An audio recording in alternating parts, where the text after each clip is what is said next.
Hello YouTube, welcome back to my channel. This is the Metatron speaking, and today we're going to talk about medieval armors again, and today we will speak specifically about the gauntlet.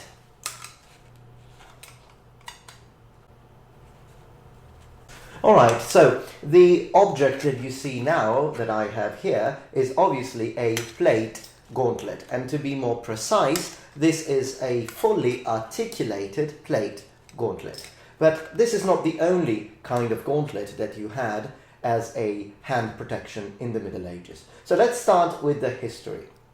The idea of having pieces of armor, equipment, to protect your hands is a very medieval thing, particularly in war. So what we can say is that in the ancient times they didn't really use hand protections during combat from a warfare point of view. There used to be kind of hand protections, but they were normally used for sport. An idea is, for example, the cestus or caestus, if you want to use the old Latin pronunciation, which was we can say it's kind of the predecessor of the modern boxing glove, and that was used in pancratium, for example. But apart from that, in battle, Greeks, Romans and other ancient warriors didn't really use much hand protection. Now, the idea of having your hand protected is a very medieval thing. The very first concepts were leather gloves. Then we moved into leather, on top of which you had some iron, for example, and even the cestus that I mentioned before could have iron if you wanted to use them as a weapon rather than for sport. Then we evolved into the mail glove, okay, or the mail gauntlet, to use the proper word. And that is obviously an evolution. It started to be implemented and used in the Middle Ages. Even the Templars, for example, whose armor was mainly made of mail, used, roughly speaking, that kind of gauntlets. Then you had the evolution of that, which is mail gloves with some plate added on top, which sometimes, if the amount of plate added on top, on the back of the hand is significant, they can also be called demi-gauntlets. And then you move into full plate gauntlets, which divide into two kinds. One is the one you have here, articulated plate gauntlets, in which fingers are all fully articulated. And then you have the mitten.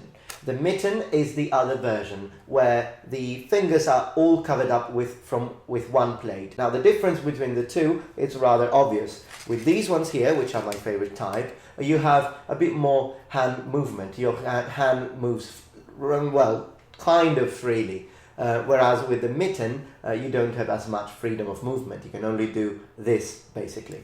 In Italian, these would be called guanto d'arme, and the mitten would be called mittene. The idea of protecting your hand is very important because your hand during combat is a highly exposed target.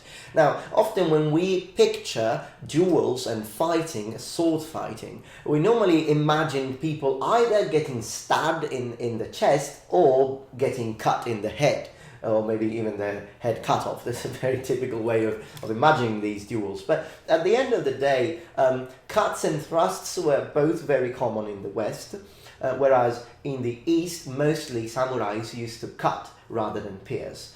And the target would be the whole body. Obviously, the favorite target would be the head or the chest, because obviously you can easily incapacitate an opponent with a strong blow to the head, and cutting or piercing the body could lead to lethal wounds and obviously eventually death. However, a proper strike to the hand, a cut through the hand, could make your opponent disarmed, and he might not be able to continue the fight, and so that would lead you to victory anyways. Now, also, depending on the fighting style, there are situations in which the hand goes forward. And so there are several guard positions to avoid this problem. For example, the Bolognese style, which you kind of hold your hand in the back, or even holding your sword down here. And of course, you normally would hold a shield with the left hand. Hence the difference in type of armor. Often you do find asymmetrical armors, and that's because on one side you have the shield and on the other side you don't. So that's why you would have to change sometimes the kind of the amount of plate that you would have in pauldrons, for example, gauntlets, and the whole arm, cannons and such. But again, as I said, regardless of your fighting stance, still when you strike, your hand goes towards the opponent. And that's actually one of the reasons why in the Middle Ages you started developing crossguards. And I've already talked about this in another video. So the whole idea of the crossguard is to protect your hand. But obviously, your hand it will be protected from some angles, but there'll still be plenty of angles in which your hand could be cut. And then you could lose your sword and eventually be killed. So the whole purpose of a gauntlet is to increase the amount of protection for your hand, particularly for your striking hands. Gauntlets and mittens were discontinued after the invention of the full guard, the one that we see, for example, in fencing, so late Renaissance swords, for example. Here the combat has completely changed, and we also have to keep in mind that rapiers and such are normally used for one-to-one duels rather than battlefield. Now, obviously, we have only talked about the advantages that one would gain by wearing one of these, but there were also some disadvantages. Well, first of all, with this, you cannot use a bow, neither a crossbow. So we can easily say that these kind of gauntlets were used by men-at-arms, foot soldiers, or knights. Were never really used by throwing troops, such as or long-range troops, such as archers, as I mentioned, and crossbowmen, because you just can't operate those weapons with these. So also, even if you can use swords with these, we need to consider that it's a lot harder to grab a sword with this, and I will show you that during wearing time, in which we will try and hold several different kinds of swords just to see the feel. But in most cases, your hand becomes a lot bigger, and that it's even further an issue, even more an issue with the mitten, in which you have even less control of your fingers. Now, even in Japan, you do use protective gloves, which are very similar to mittens in kendo, for example. But as far as ancient samurai fighting and warfare are concerned, the Japanese never really went beyond the evolutionary state of the male gauntlet with a bit of plate on top. That was the top they reached. But the reason for that, it's a choice, okay? Now, of course, the Japanese never really got to the point of armor smithing that we did in Europe. On the other hand, though, we need to consider that the katana, as a sword, is a sword which requires both hands. It's a two-handed sword, and it's a sword which requires a lot of precision. Okay, so that was the idea as far as gauntlets are concerned. So, as you know now, it's wearing time.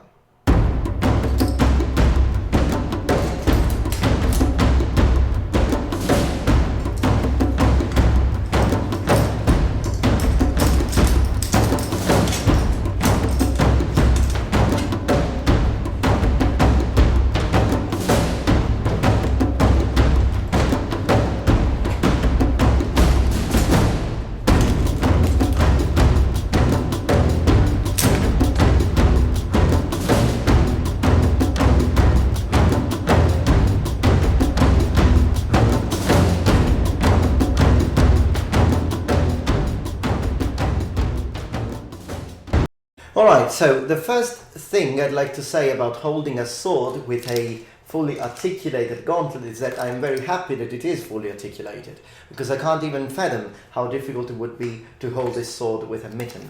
Anyhow, even with this, I have to say that, as you can see, the amount of space that now my hand occupies is so much that this sword, which is a long sword and therefore would be able to be used with both hands, now it has almost become a single-handed sword. Now, there is also one thing though that we have to say, that with bastard swords and 1.5 hand swords, normally you could change them into a two-handed sword even if you don't have enough part of the grip, just simply by holding the pommel. And this was something that was done in the Middle Ages, even with one-handed swords, if you wanted to make them, to change them into a two-handed sword for whatever reason it might be. So using this technique, so holding the pommel like that, I can still use it as a two-handed sword regardless of my gauntlets. So that's an idea, okay? Now, another interesting thing about gauntlets, and there are occasionally gauntlets that are completely made of plate. Even this part that you see black here in this version, some other gauntlets are completely made of steel. With those gauntlets, some very interesting techniques were possible, such as the technique of grabbing your sword.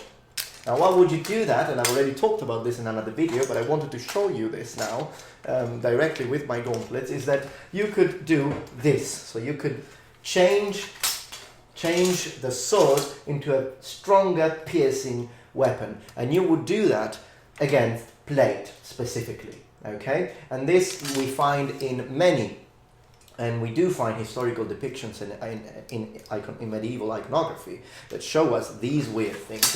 And obviously when you see this, the first thing that comes to your mind is, how can you hold the blade of your sword that you're going to cut yourself? Well, you're not if you're wearing these, okay? So that's the whole idea. So you could do that, you could even grab the opponent's blade, depending on the situation. So these give a lot of tactical advantages, even in combat.